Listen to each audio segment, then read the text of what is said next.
बिशिया Asgaria students organisation Pakistan unit बिशिया ऐं असगरिया इल्म अलम तहरीक पाकिस्तान बिशिया पारां फ़लस्तीन सां थींदड़ ज़ुल्म ख़िलाफ़ दरगाह हज़रत शाह अब्दुल लतीफ़ भिटाई जे सहन मुबारक खां तंबूरा चौक ताईं रैली कढी वई। इन मौक़े ते अॻवाननि अवामी न्यूज़ सां ॻाल्हाईंदे चयो त एहतजाज इन करे आहे त असां फ़लस्तीन जी हिमायत कयूं ऐं दुनिया में अंदर जेको इसराइल ऐं अमेरिका जेको ज़ुल्म बर्पा करे रहिया आहिनि इन ज़ुल्म जी नफ़रत ऐं ज़ुल्म जे ख़िलाफ़ असां आवाज़ बुलंद कयूं ऐं मज़लूम जी हिमायत कयूं। ज़ुल्म थी रहियो आहे जेको इसराइल जेको अमेरिका जो नाजाइज़ पुटु आहे उते इंसानियत ते वध खां वधि ज़ुल्म एतिरे अदद ऐं एतिरे क़दुरु जो जेके मासूम ॿारड़ा इस्पताल में दाख़िल हुआ उन्हनि ते बि हमलो कयो वियो आहे ऐं जेको उते नाजाइज़ कब्ज़ो कयो आहे इन इसराइल फ़लस्तीन ते।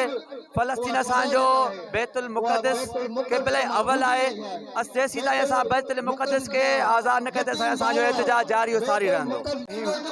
जीअं कि तव्हांखे ख़बर आहे काफ़ी ॾींहंनि खां वठी फ़लस्तीन में जेको ज़ुल्म थी रहियो आहे अमेरिका ऐं इसराइल जे तरफ़ां जेके असांजा मुस्लमान भाइर राति ॾींहुं शहीद थियनि पिया।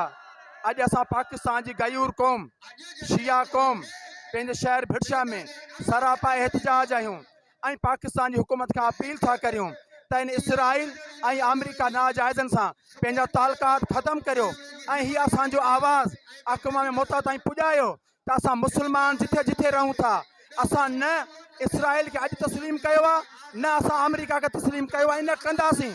असां शिया सुन्नी मुस्लमान सभु हिकु आहियूं। मज़ीद ख़बरनि ऐं तफ़सीलात लाइ विज़िट कयो असांजी वेबसाइट www.awamiNewsHD.com ऐं ॾिसंदा रहो अवामी न्यूज़ HD।